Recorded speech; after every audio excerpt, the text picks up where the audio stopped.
Aku akan mulai dari Yohanes 13 ayat yang pertama. Tapi sebelum itu kita mau berdoa sama-sama untuk kita bisa ngerti, kita bisa mendapatkan maknanya, dan kita bisa menjadi pelaku kebenaran firman Tuhan. Kita berdoa. Tuhan, aku bersyukur untuk siang hari ini. Aku bersyukur karena hari ini nggak terlalu panas, tapi juga hujannya nggak terlalu lebat. Dan bersyukur untuk segala keadaan, Tuhan tetap menguatkan kami sehingga kami dapat mampu berdiri dengan kaki kami sendiri di dalam Engkau. Kami bersyukur untuk segala pemeliharaan dan penyertaan Tuhan yang lebih daripada cukup dalam hidup kami, dan kami bersyukur untuk Engkau Tuhan, pribadi yang tinggal dalam diri kami, pribadi yang tidak pernah menyerah dalam hidup kami, pribadi yang terus mengerjakan hal yang baik, yang kudus dalam kehidupan kami, untuk mendatangkan kebaikan bagi kami. Kami bersyukur, biarlah firman-Mu yang hari ini kami baca, kami renungkan, bisa kami tahu Tuhan maknanya, dan kami bisa lakukan hal itu, sehingga hidup kami benar-benar menghidupi kebenaran.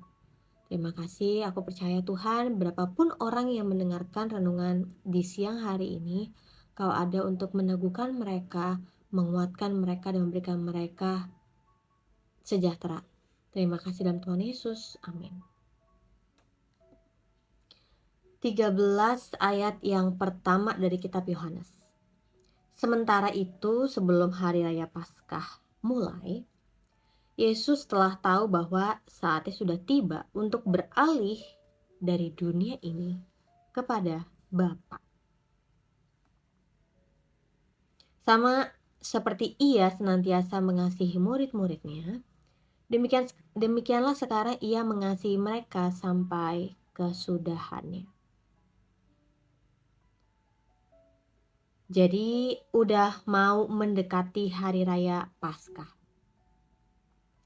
Dan Yesus tahu bahwa tandanya adalah sebentar lagi visinya Bapa, kehendaknya Bapa harus Yesus lakukan. Sebagaimana Yesus tahu kehendak Bapa, seperti itulah, jadi gini maksudnya, ketika Yesus melakukan kehendak Bapa, Yesus tahu itu adalah wujud Yesus tuh mengasihi murid-muridnya. Bahkan gak cuma ketika Yesus di dalam inkarnasinya ya, Yesus di dalam rupa manusia, Yesus mengasihi murid-muridnya sampai kesudahannya. Mereka makan bersama, dan iblis telah membisikkan rencana dalam hati Yudas Iskariot, anak Simon, untuk mengkhianati dia. Jadi firman Tuhan jelas bahwa bukannya Yudas yang tiba-tiba gitu kan, pengen melakukan sesuatu yang merugikan, yang jahat kepada Yesus, bukan. Boleh naik Kak? Boleh.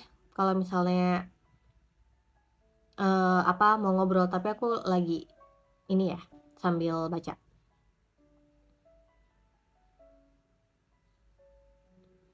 Jadi bukan Yudas Iskariot yang tiba-tiba ingin merencanakan penderitaan Yesus, bukan ya. Tapi firman Tuhan jelas bahwa iblis ia membisikkan rencana dalam hati Yudas Iskariot untuk mengkhianati Yesus. Dan itu terjadi ketika mereka makan bersama-sama, ketika ada Yesus saat itu. Yesus tahu bahwa Bapaknya telah menyerahkan segala sesuatu kepadanya, dan bahwa Yesus datang dari Allah dan kembali kepada Allah. Lalu bangunlah Yesus menanggalkan jubahnya. Ia mengambil sehelai kain lenan dan mengikatkannya pada pinggangnya. Kemudian ia menuangkan air ke dalam sebuah basi, sebuah ember gitu ya. Nah, lalu ia mengambil sehelai kain lenan dan mengikatkannya pada pinggangnya. Kemudian ia menuangkan air dalam sebuah basi dan mulai membasuh kaki murid-muridnya, lalu menyekanya dengan kain yang terikat pada pinggangnya itu. Jadi tindakan Yesus untuk Yesus menanggalkan jubahnya, Yesus ambil sehelai kain, Yesus akhirnya menuangkan air ke dalam sebuah basi atau kayak ember atau kayak bejana gitu ya, lalu mulai membasuh kaki murid-muridnya dan menyekanya dengan kain yang Yesus punya. Itu tuh awalnya dimulai dari Yesus yang tahu bahwa keberadaannya tidak akan lama lagi ada di dunia. Yesus tahu bahwa Yesus itu datangnya dari Allah dan dia nggak akan selamanya ada di dunia dalam rupa inkarnasinya. Yesus akan kembali lagi kepada Allah. Maka sampailah Yesus kepada Simon Petrus. Kata Petrus kepadanya, "Tuhan, engkau hendak membasuh kakiku." Jawab Yesus kepadanya, "Apa yang kuperbuat engkau tidak tahu sekarang, tetapi engkau akan mengertinya kelak." Kata Petrus kepadanya, "Engkau tidak akan membasuh kakiku sampai selama-lamanya." Jawab Yesus, "Jikalau aku tidak membasuh engkau, engkau tidak mendapat bagian dalam aku." Kata Simon Petrus kepadanya, "Tuhan, jangan hanya kakiku saja, tetapi juga tangan dan kepalaku." Kata Yesus kepadanya, "Barang siapa telah mandi, ia tidak usah membasuh diri lagi selain membasuh kakinya. Karena ia sudah bersih seluruhnya, juga kamu sudah bersih, hanya tidak semua." Sebab ia tahu siapa yang akan menyerahkan dia, karena itu Yesus berkata, "Tidak semua kamu bersih." Sesudah Yesus membasuh kaki mereka, Yesus mengenakan pakaiannya dan kembali ke tempatnya. Lalu Yesus berkata kepada mereka, "Mengertikah kamu apa yang telah kuperbuat kepadamu? Kamu menyebut aku guru dan Tuhan, dan katamu itu tepat, sebab akulah guru dan Tuhan. Jadi jikalau aku membasuh kakimu, akulah yang adalah Tuhan dan gurumu, maka kamu pun wajib saling membasuh kakimu.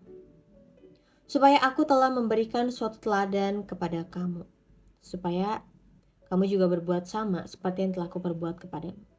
Aku berkata kepadamu, sesungguhnya seorang hamba tidaklah lebih tinggi daripada tuannya, ataupun seorang utusan daripada dia yang mengutusnya. Jikalau kamu tahu semua ini, maka berbahagialah kamu jika kamu melakukannya. Bukan tentang kamu semua aku berkata, aku tahu siapa yang telah kupilih, tetapi haruslah genas nas ini. Orang yang makan rotiku telah mengangkat tumitnya terhadap aku. Aku mengatakan kepadamu sekarang juga sebelum hal itu terjadi, supaya jika hal itu terjadi, jika kamu percaya bahwa akulah dia. Aku berkata kepadamu, sesungguhnya barang siapa menerima orang yang kuutus, ia menerima aku. Dan barang siapa menerima aku, ia menerima dia yang mengutus aku.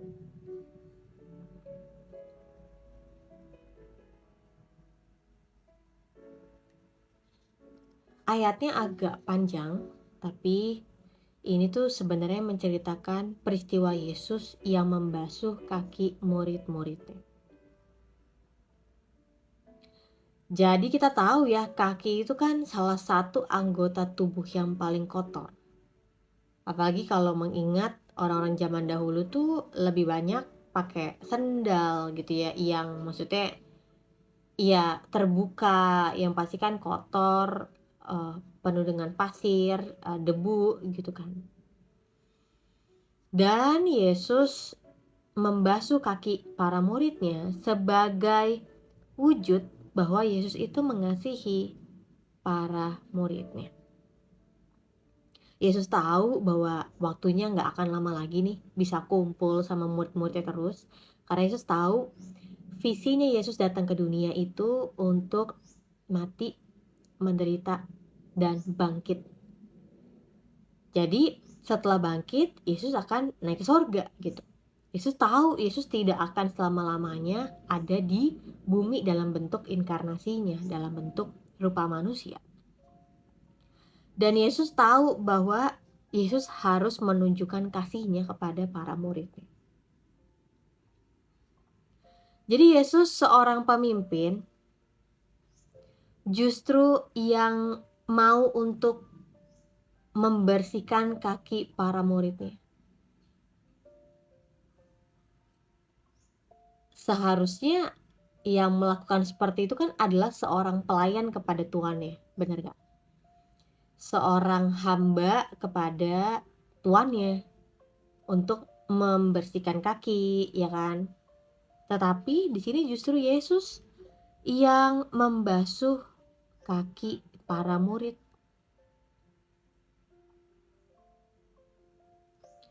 Sampai Petrus itu berkata kepada Yesus, Tuhan beneran nih mau membasuh kaki aku.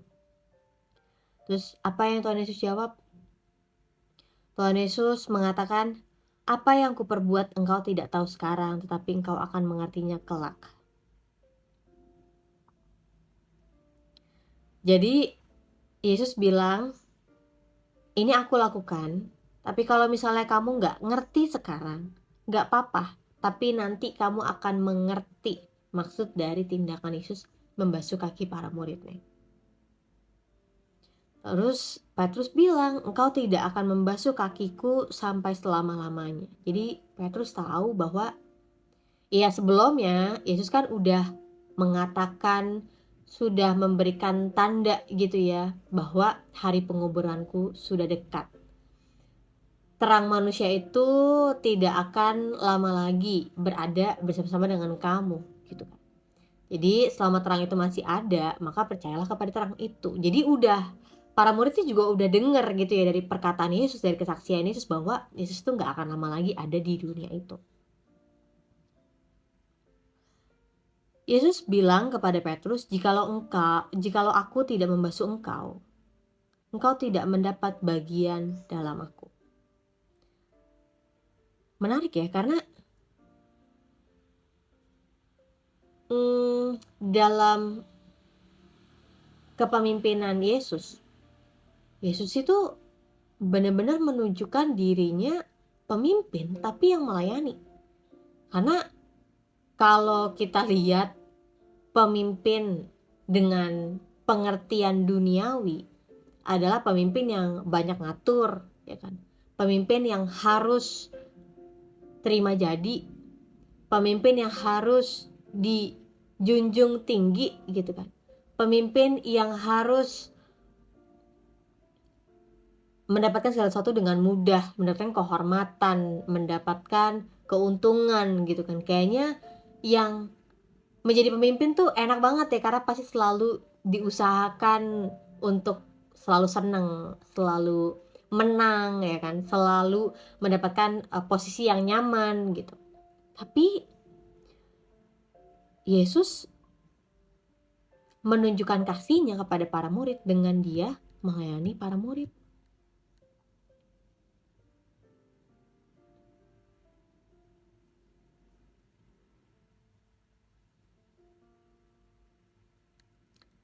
Jadi kepemimpinan Yesus ini tuh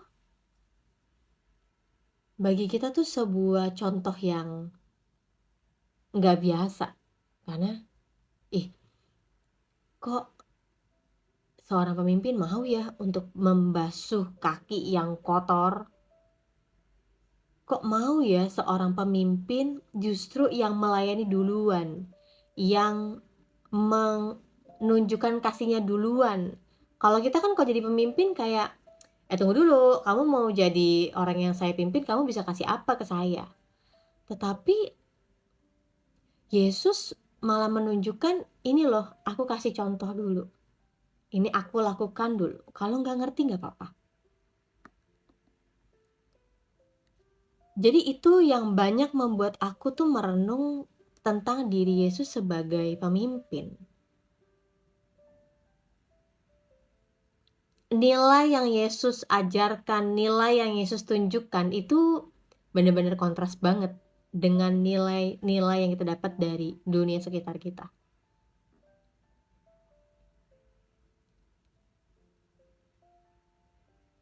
Ya karena sedikit banget memang ya pemimpin yang kita bisa lihat, pemimpin yang rendah hati, pemimpin yang mau melayani, pemimpin yang mau untung enggak untung ya udah tetap aja melayani, tetap aja lakukan yang benar, tetap aja lakukan yang baik. Ya kenyataannya gitu.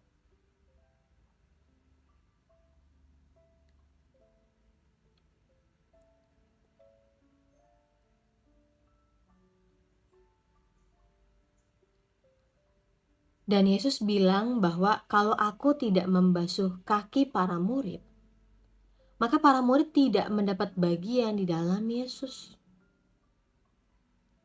Kata Simon Petrus kepada Yesus, Tuhan, jadi kalau kayak gitu jangan cuma kakiku juga, tapi juga tanganku dan kepalaku.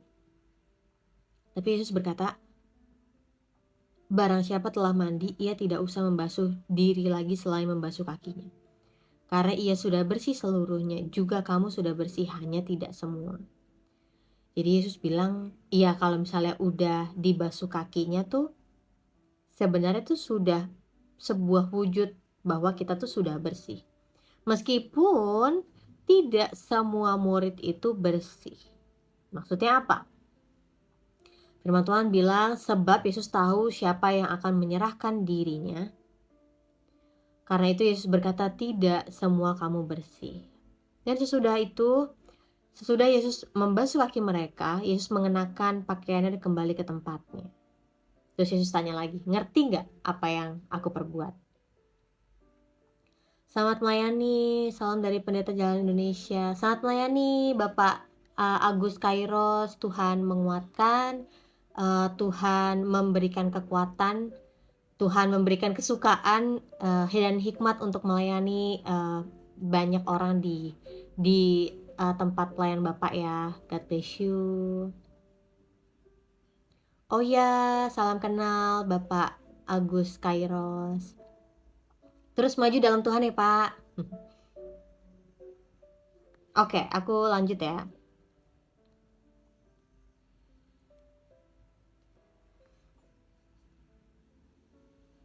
Jadi Yesus tanya kepada para murid, jadi kamu ngerti gak apa yang aku lakukan?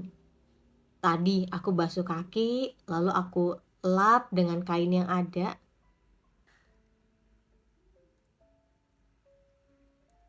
Yesus bilang, kamu sudah menyebut aku guru dan Tuhan. Dan perkataan atau sebutan para murid itu benar, bahwa Yesus itu benar-benar guru dan Tuhan. Jadi kalau Yesus membasuh kaki para murid, seorang Tuhan pribadi yang begitu tinggi mulia, begitu sempurna, tidak bercacat celah, yang juga adalah guru, justru menunjukkan tindakan pembasuhan kaki.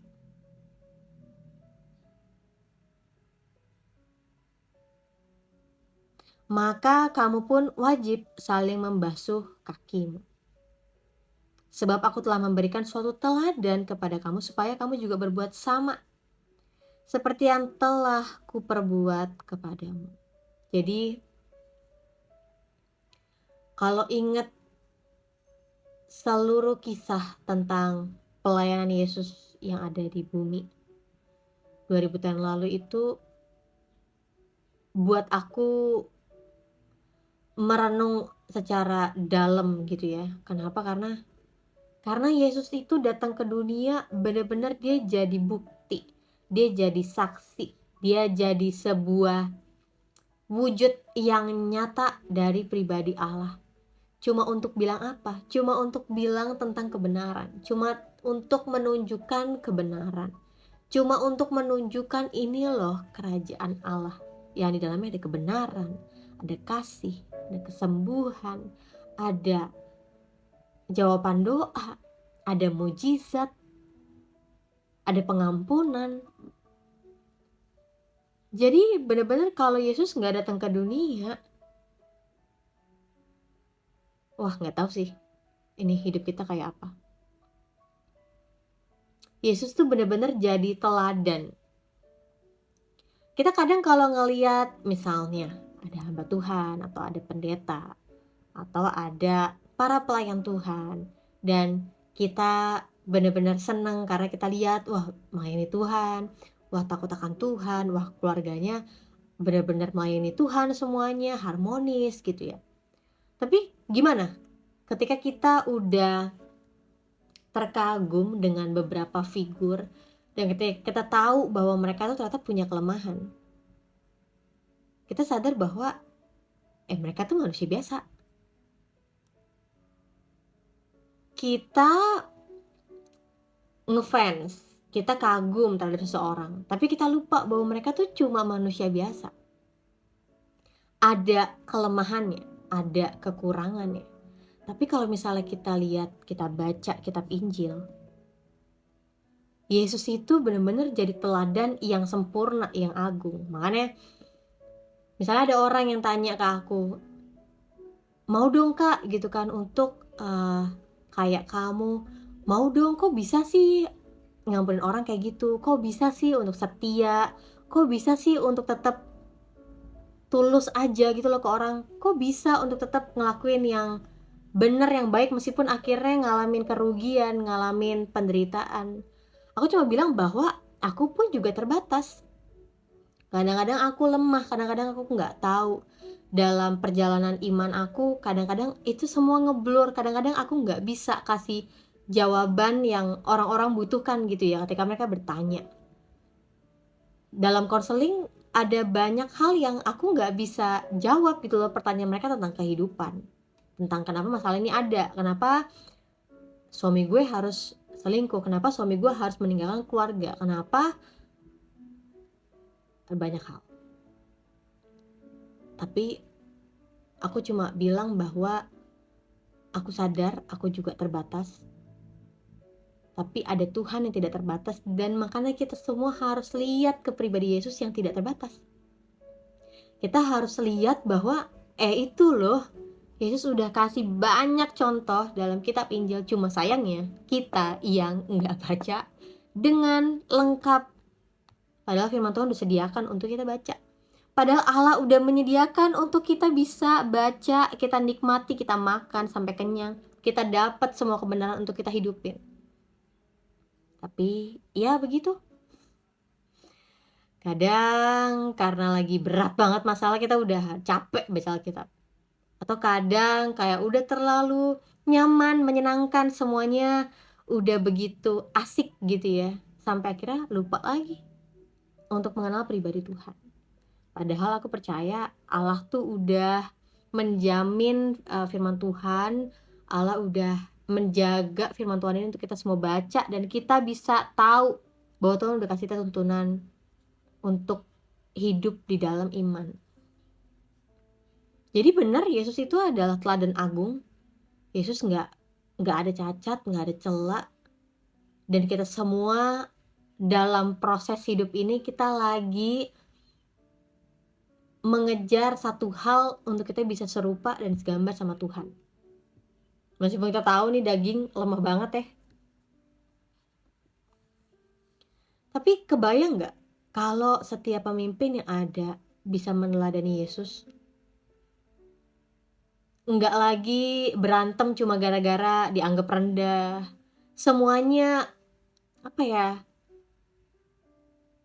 semuanya tuh berlomba-lomba untuk mendahulukan yang lain. Semuanya tuh mendahulukan untuk melayani yang lain.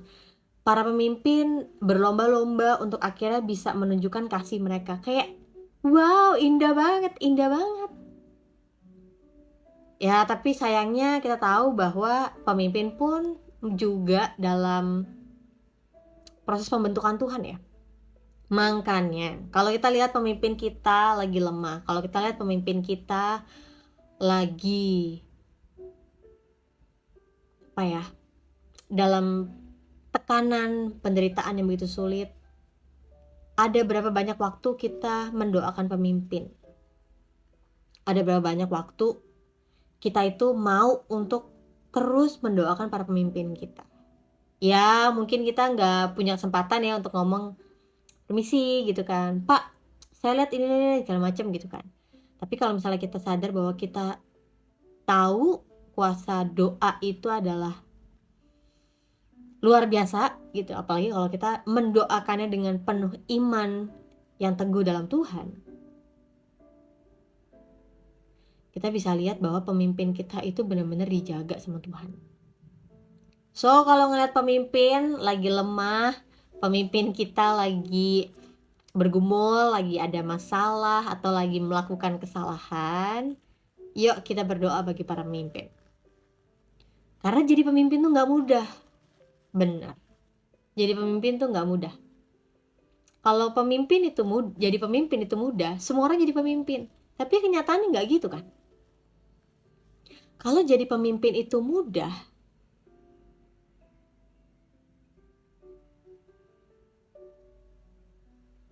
harusnya dalam kepemimpinan tuh gak ada masalah. Tapi yang kenyataannya enggak. Enggak banyak orang jadi pemimpin, enggak banyak orang mau jadi pemimpin. Kenapa? Karena ketika kita jadi pemimpin, semua mata orang benar-benar melihat kepada kehidupan kita. Dan semua orang gak suka ini. Karena perhatian semua orang tuh benar-benar tertuju kepada diri dia. Semuanya terlihat, bahkan sampai uban-ubannya kelihatan kayak, kotoran kupingnya kelihatan kayak itu, benar-benar semuanya kelihatan. Nah, untuk orang-orang yang suka menyembunyikan segala sesuatu, gak bisa jadi pemimpin. Karena kalau jadi pemimpin, kita harus berdiri di tempat yang tinggi kan. Iya, berarti kan semua orang yang tidak dalam posisi pemimpin kan pasti melihat kita dari bawah kan. Pasti kelihatan semuanya kehidupan kita. Dan makanya tidak semua orang mau jadi pemimpin. Karena semua hal dalam diri dia akan terlihat. Makanya bersyukur banget kalau kita lihat ada pemimpin yang tetap mau melakukan kebenaran sekalipun mengalami kerugian, sekalipun mengalami penderitaan, sekalipun mengalami hal-hal yang sangat ditakutkan. Tapi dia tetap mau berjalan dalam kebenaran. Kita doain pemimpin seperti itu.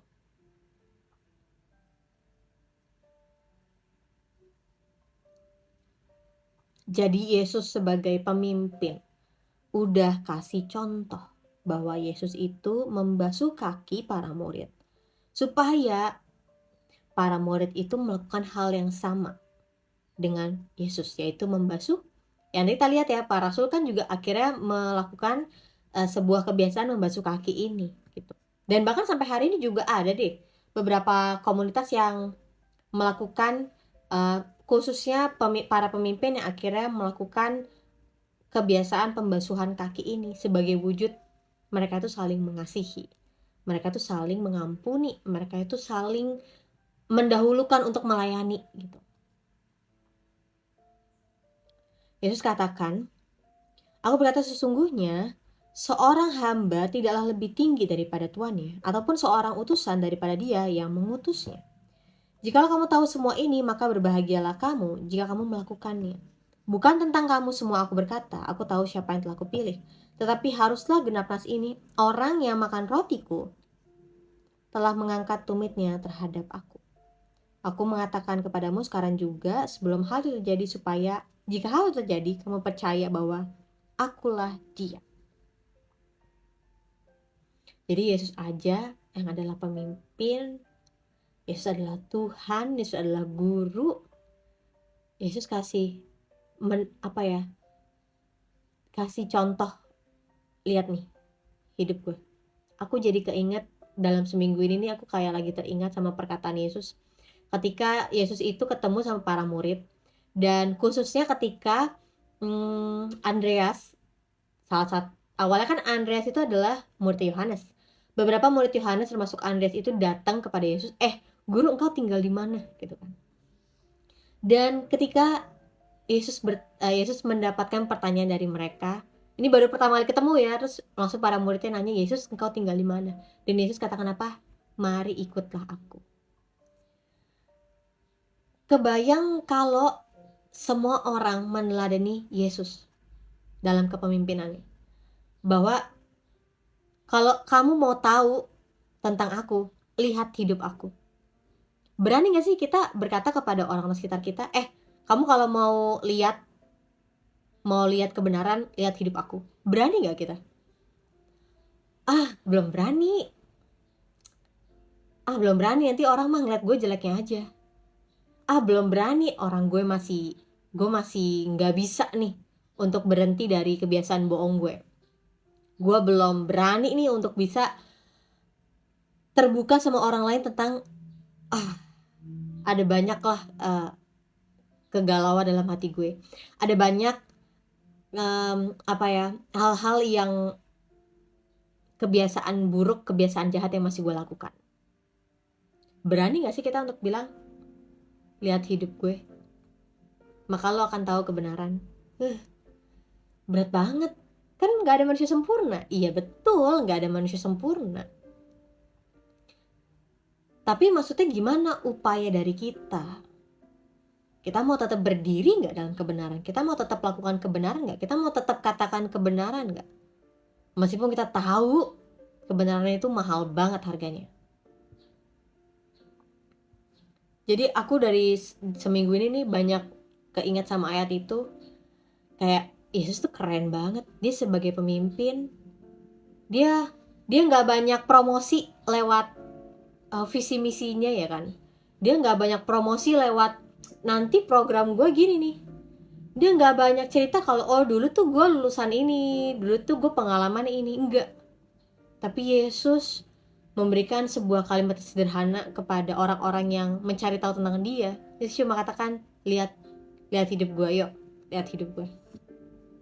Dan bagi aku itu powerful banget, karena sampai hari ini gak banyak orang yang berani untuk berkata, ayo lihat hidup gue, maka kamu akan lihat Yesus.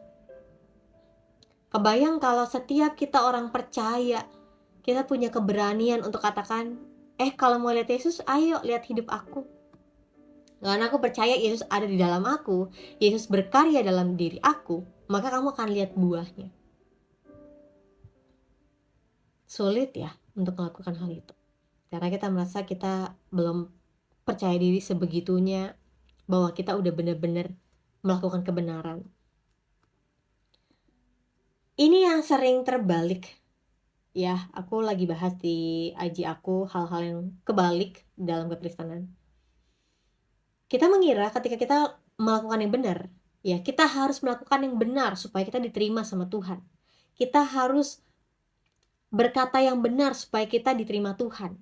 Jadi tindakan kita yang baik, hidup kita yang benar ini, yang kita lagi usahakan, tujuannya untuk kita diterima sama Tuhan.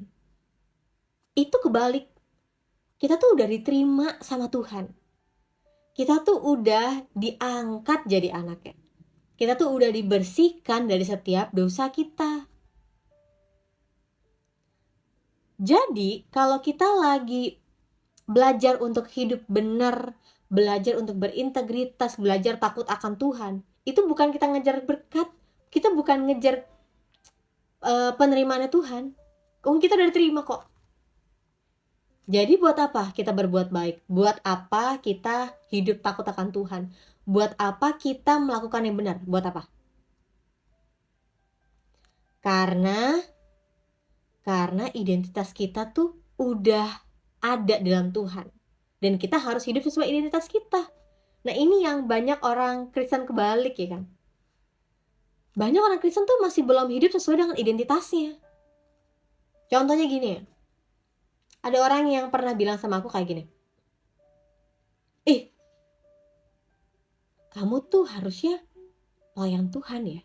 Harusnya tuh kamu rambut itu gak usah diwarnain. Kamu tuh pelayanan di mimbar. Harusnya kamu tuh kalau lagi jalan-jalan gak boleh pakai baju kayak gitu.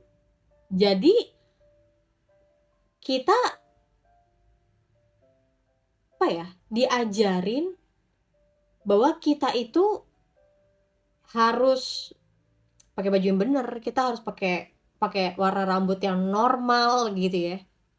Kita harus tanda kutip jadi anak baik supaya kita bisa dianggap pelayan Tuhan. Ngerti ya?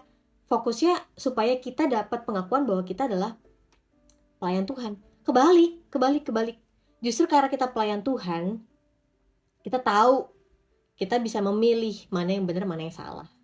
Anyway, aku orangnya nggak tipikal ngejudge yang warna rambut kok, jadi kayak santai aja. Cuma maksudnya ada banyak orang di luar sana yang masih kayak gitu, yang menilai orang dari cat rambutnya, yang menilai orang dari bajunya, yang menilai orang dari yang kelihatan. Ada orang seperti itu, 2024 masih ada. Tapi maksudnya aku bukan orang seperti itu ya. Cuma ya, balik lagi, aku memaklumi aja karena orang-orang itu belum ngerti gitu ya. Orang-orang yang masih suka gitu ya untuk menilai orang dari kelihatan, aku cukup maklumi aja karena memang mereka belum paham, belum ngerti, dan ya udah, nggak usah dipusingin. Mungkin nanti kalau mereka akhirnya sadar yang mereka lakukan itu keliru, wah mereka ternyata mengalami bahwa wah ternyata kasih karunia Tuhan tuh besar banget ya. Orang-orang yang judgmental, orang-orang yang menilai orang dari yang kelihatan, itu tuh butuh kasih karunia Tuhan, butuh anugerah Tuhan. Makanya kalau misalnya, "Oh Ci, setuju kastel padahal yang kelihatan baik belum tentu baik." Aneh ya, justru aku banyak melihat orang-orang yang kelihatannya sangar, beringas gitu ya, menakutkan, justru mereka punya hati yang lebih murni daripada orang-orang yang kelihatannya baik. Jadi bener-bener aku tuh belajar nggak mau menilai orang dari yang kelihatan lagi, karena dulu aku seperti itu. Aku juga tipikal orangnya gitu kok. Dulu tuh aku mudah banget menghakimi, menilai orang dari yang kelihatan, karena menurut aku mungkin karena aku di treatment seperti itu, aku mendapatkan hal seperti itu, makanya aku lakuin hal itu ke orang lain. Tapi akhirnya aku sadar bahwa Tuhan udah terima aku, baik buruknya aku, dan ya ngapain gitu berpura-pura gitu ya, jadi apa adanya aja. Dan ya itu, aku ketemu sama orang-orang yang kelihatannya uh, apa ya, serabutan, kelihatannya kayak tidak rapi, tapi mereka adalah orang-orang yang murni, yang tulus, iya iya enggak gitu, yang kalau ngomong nggak suka, nggak jadi orang yang nggak enakan gitu. Aku tuh belajar banget karena aku juga berasal dari suku Jawa ya, yang nggak enakan, nggak suka, tetap ngomong iya gitu kan, ayo terima aja nih udah dikasih gitu kan. Jadi aku tuh nggak nyaman untuk bilang iya iya enggak gitu. Ya udah, akhirnya aku belajar untuk kalau aku mau ngasih bukan karena sungkan. Kalau aku mau terima karena aku mau terima, bukan karena aku sungkan gitu. Nih, budaya sungkan itu sebenarnya baik, tapi kalau kita tidak mengetahui nilai-nilai dari firman Tuhan, aduh jadinya uh, chaos aja sih hidup kita gitu. Dan itu akhirnya aku juga berhenti hidup dalam berpura-pura. Capek tau hidup dalam berpura-pura. Capek. Capek karena kayak kita mesti berpura-pura demi kita diakuin orang. Kita mesti berpura-pura supaya kita diterima orang.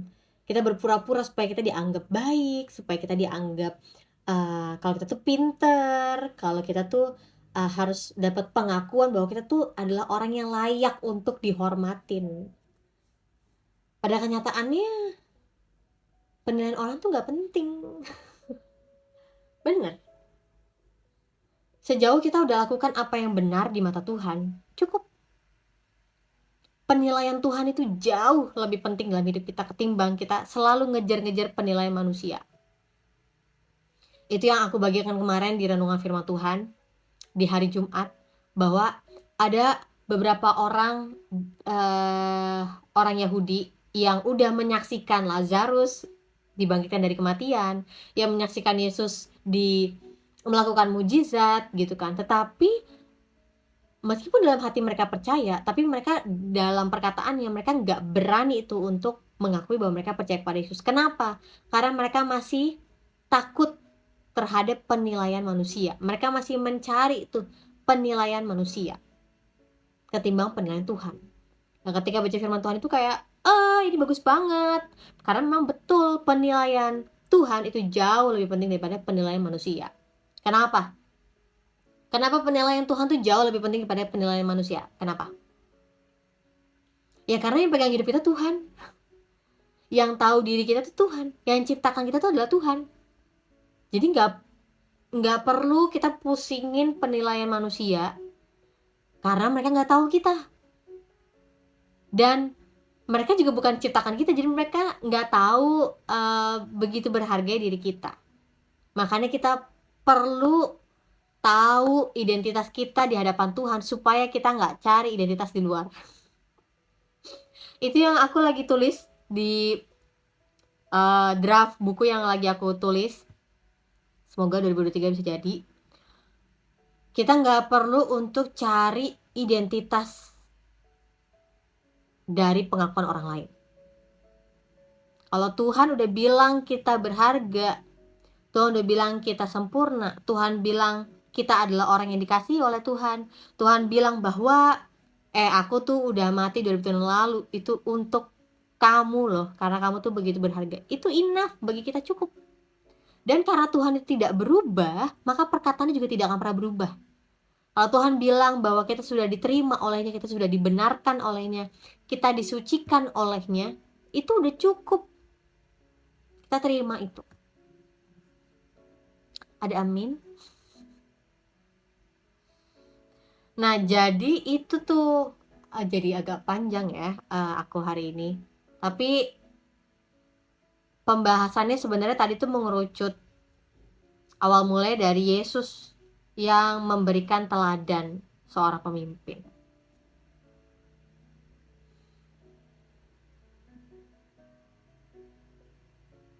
Benar kita semua dipanggil menjadi kepala bukan ekor. Benar karena kita dalam Kristus, maka kita semua dipanggil untuk menjadi sama seperti Kristus gitu. Dan kalau memang kita akhirnya dapat kesempatan untuk menjadi pemimpin, yuk kita fokus sama pribadi Yesus. Yang Tuhan Yesus lakukan tuh apa sih ketika memimpin? Dari diri Yesus sebenarnya kita melihat bahwa kepemimpinan itu tidak pernah jauh dari kata pengorbanan. Sama lah ya, sebenarnya kasih itu juga nggak jauh beda, nggak jauh dari pengorbanan. Sama halnya dengan kepemimpinan. Pemimpin tuh nggak jauh dari kata pengorbanan, dari kata penderitaan. Sebenarnya itu hal sederhana yang kita lihat dari pribadi Yesus sebagai pemimpin.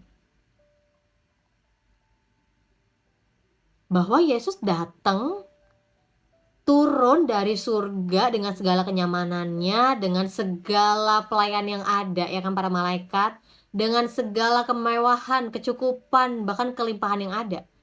Yesus malah tinggalin semua kenyamanan itu, turun ke dunia untuk tebus kita. Dan Yesus menebus kita tuh bukan dengan cara yang mudah, bukan dengan harga yang murah, bukan. Ini yang aku sadari juga, bahwa dibilang darah Yesus tuh begitu mahal karena Yesus itu dalam keseluruhan hidupnya dia taat sampai mati di atas kayu salib. Dibandingkan dengan ketaatan kita mah taat cuma sekali 2 kali, benar nggak? Atau kita taat kalau ada maunya aja. Tapi Tuhan Yesus dalam segala hal, dalam segala peristiwa enak nggak enak, dia tetap taat mengutamakan kehendaknya Bapa di sorga. Dan kenapa Yesus itu menjadi korban yang sempurna? Karena jika seseorang itu, aturannya kan gini, jika seseorang itu mau menebus dosa manusia, maka dia harus manusia. Bener kan? Harus manusia. Karena dia menggantikan, ya kan, posisi manusia. Dia menebus dosa manusia jadi seorang manusia. Tetapi kalau kita lihat, semua manusia itu udah jatuh dalam dosa. Nggak ada yang sempurna. Nggak ada yang tanpa dosa. Nggak ada yang tanpa celah. Menurut standarnya Allah ya. Nggak ada. Makanya itu sebabnya Yesus harus turun ke dunia. Yesus yang adalah Allah, dia harus turun ke dunia mengambil rupa manusia. Makanya Yesus adalah Allah. Karena Yesus adalah Allah, maka Yesus menjadi korban yang sempurna untuk menebus dosa manusia. Makanya kalau misalnya kita ingat lagi sama pengorbanan Tuhan Yesus, itu mahal semua harganya. Kita aja kadang berkorban aja tuh perhitungan, bener? Tapi Yesus perhitungan nggak sama kita? Kamu tuh udah kutebus, sadar diri dong. Kasih perpuluhan tuh lebih banyak. Enggak kan? Kamu udah gue kasih nafas loh hari ini. Harusnya tuh kamu 2020 udah tuh kamu kena COVID, kamu udah pergi gitu aja. Tapi aku udah kasih kamu kesempatan hidup. Kamu sadar diri dong. Hormat dikit kayak sama aku. Tuh tinggalin tuh segala pornografi tuh tinggalin dong. Biar kamu tuh sadar gitu loh. Enggak kan? Tuhan gak pernah perhitungan gitu sama kita. Walaupun, enggak, bukan walaupun, meskipun kadang tuh kita berpikir, udahlah, gue mau hidup seenaknya gue aja. Capek ngelakuin yang bener karena belum tentu untung. Capek jadi orang yang bener karena ditolak di mana-mana. Dalam arti orang nggak suka ketika kita ngelakuin yang bener.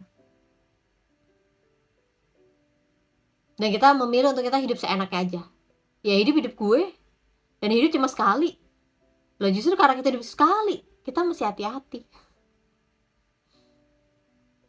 Dan ketika kita hidup seenaknya kita, Tuhan tuh juga masih kasih kesabaran loh. Berikan kasih karunia kepada kita. Buktinya apa? Bukti kita masih hidup. Kalau ya Tuhan itu orangnya tuh gampang marah, gampang panas kayak kita gitu kan. Mungkin kalau ada manusia yang bohong dikit udah mati itu. Bisa-bisanya ya lu bohong, jadi orang Kristen lu masih aja bohong. Udah mati aja lu. Bisa kan? Kita tuh harus, kalau misalnya kita memposisikan Tuhan kayak kita, udah habis semua manusia. Tapi kan enggak. Tuhan tuh berikan kasih karunia kepada kita supaya akhirnya kita tuh beroleh kesempatan untuk bertobat, untuk berbalik dari jalan kita yang salah. Itu kan yang Paulus bilang, bahwa penghukuman Tuhan itu seperti ditunda. Tapi bukannya penghukuman Tuhan tuh nggak ada. Ini yang buat orang Kristen itu nyaman dalam dosanya. Karena ketika berdosa, gue nggak dapat sesuatu yang buruk tuh. Gue nggak ngalamin azab tuh. Gue nggak mengalami sesuatu yang merugikan. Ya udah, berarti ini nggak apa-apa. Tahu nggak bahwa setiap dosa yang kita lakukan itu tetap ada hukumannya. Dan kalau kita nggak terima hari ini, bukan berarti nggak ada hukumannya. Bisa aja hukumannya terjadi 10 tahun lagi. Misalnya kita udah suka untuk seks bebas. Ya mungkin hari ini kita merasa kita nggak apa-apa, sehat-sehat aja. Semuanya kelihatannya bersih kok, nggak ada penyakit apapun. Tapi kita nggak tahu kalau hukumannya ternyata terjadi 10 tahun lagi. Akibat kita seks bebas. Atau misalnya kita anggap, ya udahlah nggak apa-apa lah. Dalam pekerjaan mana ada sih yang bener. Udahlah, ini tanda tangan dokumen yang palsu aja lah. Ya udahlah nggak apa-apa lah, nyuap orang. Jangan salah, kita merasa hari ini kita tidak mendapat hukumannya, bukan berarti hukumannya nggak ada.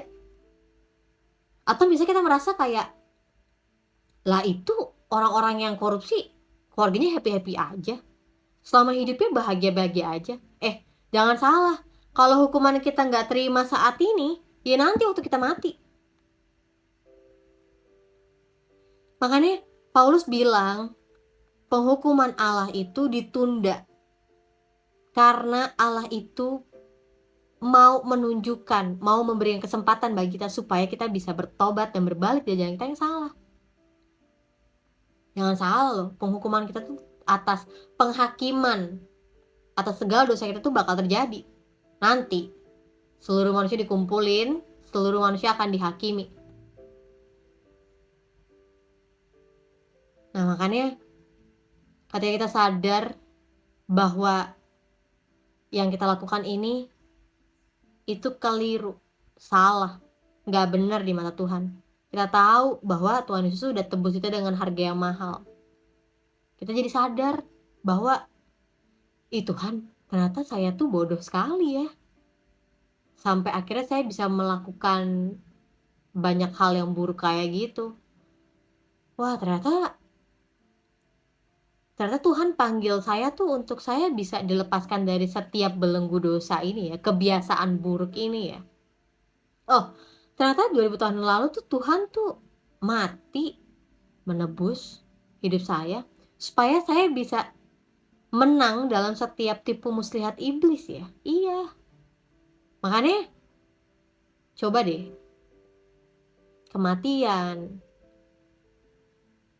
penderitaan, kematian, dan kebangkitan Yesus tuh harus jadi perenungan kita setiap hari.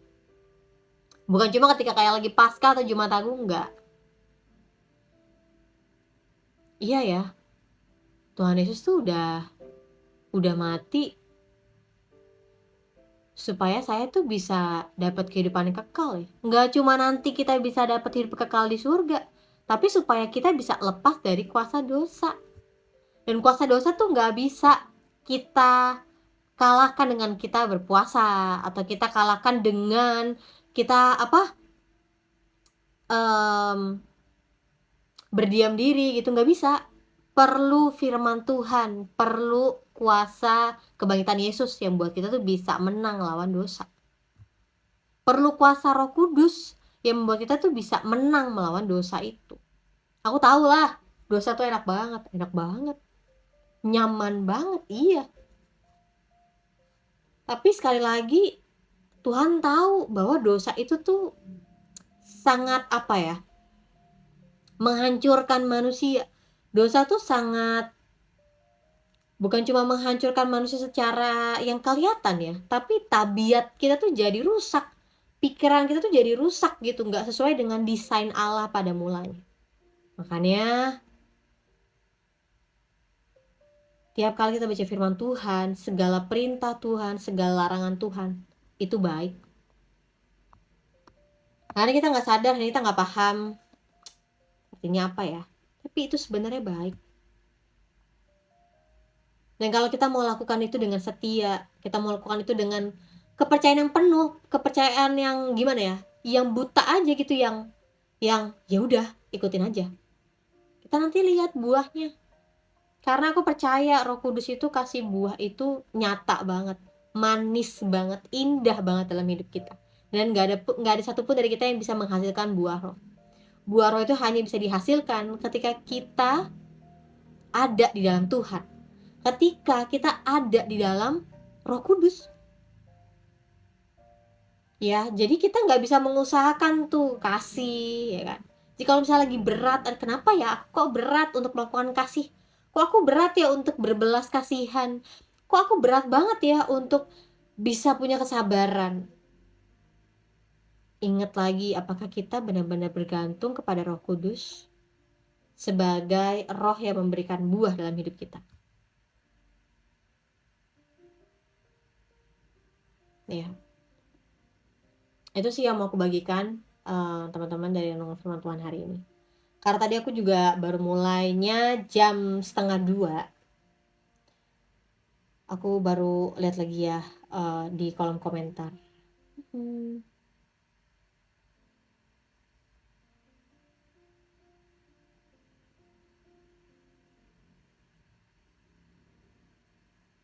Jadi hari ini adalah hari Selasa.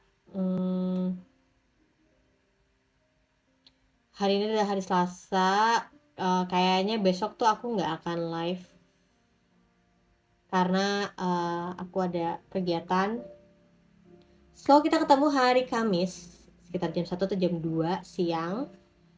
Semoga teman-teman semua tetap sehat, tetap semangat, tetap percaya bahwa Tuhan tuh masih ada. Tuhan tuh masih sangat besar, mampu menjaga kita, mampu memelihara kita, mampu bahkan untuk menyentuh hati orang-orang yang kita lagi doain. Jadi jangan kehilangan harapan. Aku tahu bahwa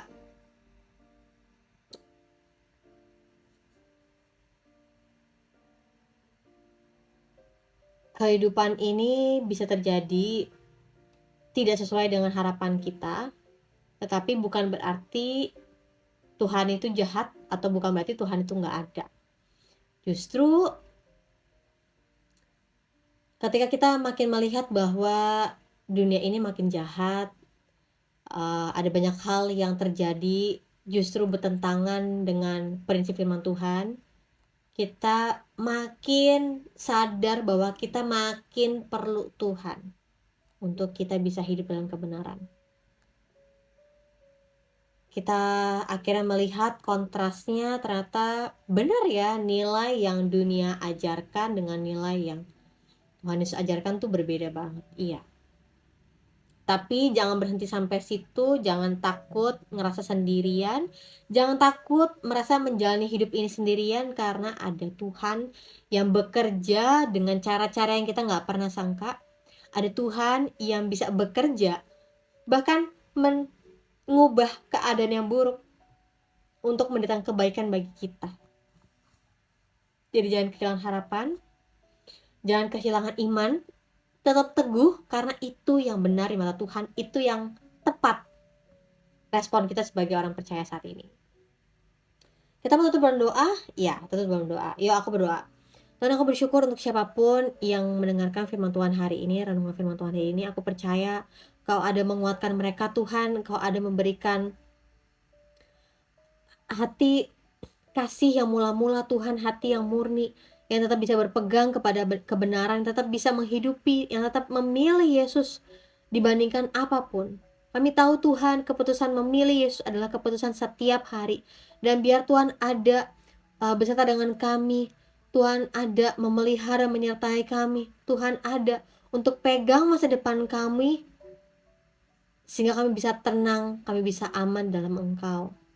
Tuhan, berikan kami pengertian, berikan kami pemahaman untuk kami bisa melihat dunia ini dari sudut pandang Tuhan, untuk kami bisa melakukan kebenaran ini sehingga nama Tuhan dimuliakan, sehingga banyak orang tahu tentang Tuhan.